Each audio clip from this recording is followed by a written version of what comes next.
Our next speaker is going to be the next mayor of Aurora, John Laesch. And before I let him speak, I want to say a few things that I know he won't say about himself, but needs to be said.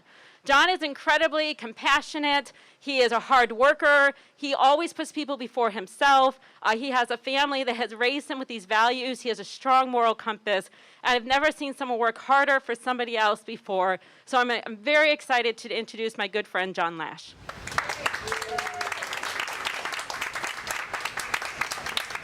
Hey, I also want to thank everybody for coming out here in the rain. This is a very exciting day, and I'm excited to say that my name's John Laesch, and I'm running for mayor of Aurora because I believe that we're going to be a beacon of hope for this nation at these dark times in our nation's history.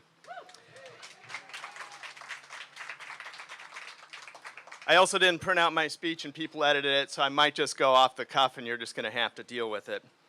For those of you who don't know, I am not a lifelong resident of Aurora. I was born and raised in Monrovia, Liberia, West Africa, to missionary parents, and I also want to give a special shout out to my parents for coming out here today and being supportive. And my brother, who's also here, and I know his family will be here too. So we moved here when I was 12 years old. Monrovia was much different from the United States in so many ways. But it was my first week in school where I experienced the racism that runs deep here. My youngest brother is a man of color. He's black, adopted. And I remember my first fist fight on the playgrounds at Lisbon Grade School because another kid used a racial slur. And while I was sitting in the principal's office one week into school, I decided to find a different way to fight. And throughout my life, I have become a person who uses my voice, research, the facts, the truth, and organizing as a means to seek justice and fairness in our system.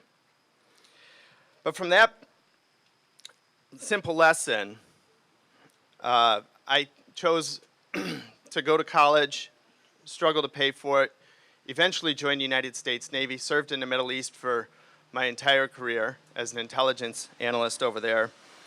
And my activism actually began after graduating from Illinois State University in the war in Iraq. And I knew that Iraq didn't have weapons of mass destruction, and so I also once again sought public office and activism on the quad at Illinois State University, eventually moving back here and running for U.S. Congress. After that election, I chose to move to Aurora in 2008. I bought a house at 710 South 4th Street that I am happy to call home. I planted a bur oak tree in the front yard, and after living in almost 24 houses at that time, I decided to call Aurora home and to be part of a community. And those were our first couple years were a little bit of a struggle. I had lost my job, the economy was in a downturn, and 1 in every 4 houses on our street was up for sale. Aurora's come back over the last 10 years, and I see positive changes. I see growth in our community. I love what's happening downtown. I think that the people who have sat in the council chambers and have brought back Aurora over the last 20, 30 years have done an excellent job, and we need to commend them for that effort. As your next mayor, I'm going to continue to grow this downtown. It's what binds us and pulls the east side and the west side together, and that's what we need if we want to truly be one Aurora.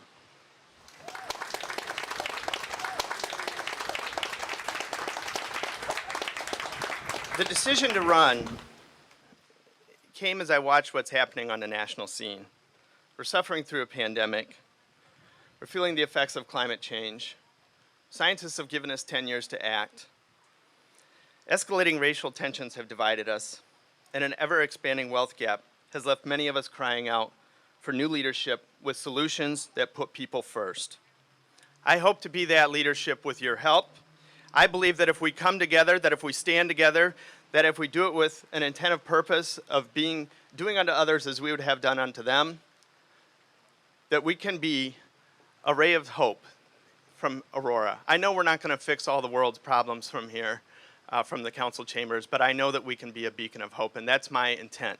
And I know that Saul and Arjun are going to be part of that. I know that there's going to be more people that join this effort. There's going to be more people running for office. There's going to be more people rejecting the contributions that are coming from the people that currently do business with City Hall. And instead, we're going to have a government that works for the people, for all the people.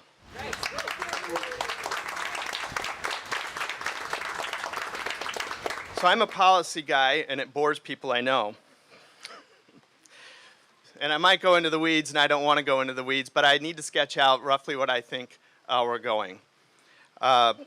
First, I want to talk just a little bit about pay-to-play. We need to put an end to the pay-to-play system. This is a people-powered campaign powered by small donations. I'm not taking contributions from people who do business with the city of Aurora, people who want to do business with the city of Aurora, people who are seeing TIF districts from the city of Aurora. We need to clean up City Hall, and if we truly want to be a government of the people, that's what it's going to take.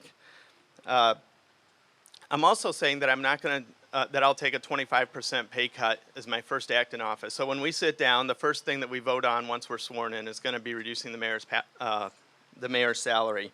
I think that if we want to rebuild trust, that's what it has to be about, is being a public servant. And I will intend to serve for 4 years, 8 years, whatever it takes to get our vision off the ground. So I've said that I think that those people have done a good job in the past. Aurora has been an industrialized city, manufacturing city that was decimated by NAFTA when a lot of our jobs went overseas. And I think people have done a good job over the last 20, 30 years addressing crime in our neighborhoods and bringing the downtown back alive. And I want to run a positive campaign that acknowledges those positive aspects, but also a campaign that pushes forward a positive vision. What does that positive vision look like? As an environmentalist, I want to see us invest in people's homes. That if you want to make your house more energy efficient, if you want to move to solar energy, if you're going to install electric charging station, or if you as a business want to put solar panels over your parking lot, we need to get solar panels over all the school district parking lots, that we can create those economic incentives. And this is a win-win for people. You as a homeowner are going to, 1, be able to remodel your home, 2, make it more energy efficient and save money, and 3, you're going to be working to put people back to work in this community. And when I say people back to work, I'm saying the people that are working 40 hours a week and living in poverty. If we have a 12% poverty rate, that's unacceptable. It's unacceptable, and it's been that way for too long, and that's what's left us divided. So when we put people back to work, they're going to be living wage jobs. We're going to be working to bring living wage jobs to this city and lift people up, and it's going to be good for everybody. And perhaps ComEd will make less money as we all save money, and I'm not taking money from ComEd either. I want to talk a little bit about the budget, because as I've been talking to people, the debt that's been amassed in this city is a big issue. How are we going to address that debt? And we truly don't know when we take office what that's going to look like, what the economy is going to look like locally and nationally. We don't know if the federal government's going to come up with a second stimulus package to offset the economic crisis because of the pandemic, and we don't know what the economy is going to be doing. But some broad strokes here is we're not going to be engaged in the speculative borrowing of money. The city borrowed $10 million to buy up a bunch of property, speculating that a developer is going to come in and buy this property and develop along the Farnsworth. I don't think the taxpayers should be on the hook for that money, and I'm gravely concerned about what'll happen. I love those boots. Also, I've said that the only tax increase is I would like to see, and I don't know what these gentlemen or what the current council will be like, but most of the counties around us on the cannabis tax are at 3%.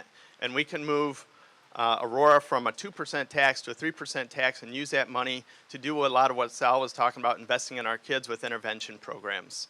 Now, on the East Aurora School Board, we did some exciting things, because I served on East Aurora School Board for 4 years. It was a tough place to serve, but you know, we worked with the city to provide intervention programs, and we found out that it works. When kids have somebody that cares about their lives and the extra attention after school, that their grades improve, and it's a matter of having somebody involved in their life. And that's also why it's important to have living wage jobs, so if somebody's working 40 hours a week, they're not working 80 hours, they can go home and spend that time with their kids. Finally, you know, I want to say also there was some controversy on the East Aurora School Board, everybody knows it, but I felt that when we worked together in a spirit of collaboration, that's when we were strongest. We worked together and got, for the first time in the history of East Aurora, school buses. And I see Mary Foltz here, we talked yesterday, and she was talking about when she ran for school board. 8 years earlier, that was her agenda, and she was excited to see it come. People have been waiting for a long time, and finally we got them. And you know what? We've seen grades in East Aurora improve by 5%. And it's a combination of city programs, school district programs that help kids out, having a long-term superintendent, and getting kids to school on time. That matters. So I think that I want to continue to build these partnerships with intergovernmental organizations, and I think the city can help fund some of these programs if we're able to elevate that tax. Finally, I also want to talk about police reforms, because I think that's going to be a key issue. And yesterday I talked to our chief of police, who I think has done an excellent job. Our family knew the young man who was murdered at Henry Pratt on his very first day. He was a teammate for both of my nephews. He lived on my brother's couch in many summers. And I think the Aurora Police Department did a good job responding to that crisis in our community. And I think sometimes you want to be prepared, because I think the events of May 31st, I don't think anybody ever thought that would happen here in Aurora. I don't think anybody thought that the Henry Pratt shooting would be here. But I think that our police have done a good job responding.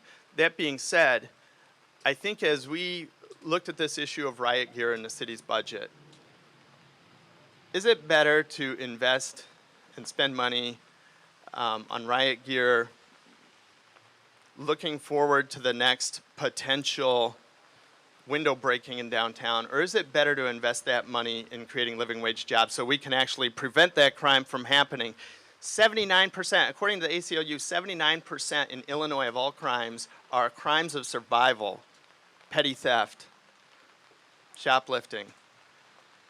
Why don't we focus on creating jobs so people don't feel like that? Keep people out of prison, keep people off of the streets, and put people back to work, earning a dignified life. I think that's what we want here in Aurora, and that's what I'm going to be working for. And our budget should reflect that priority. There's a number of other policing reforms that I put forward out on the website, but I think this is going to be an ongoing discussion. I just want to talk about how we're going to get to these places, because what I've learned on the school board and other places is that change doesn't happen overnight. But I can assure you that if we elect a new council, new mayor in this city, that change is coming to Aurora. Thank you so much.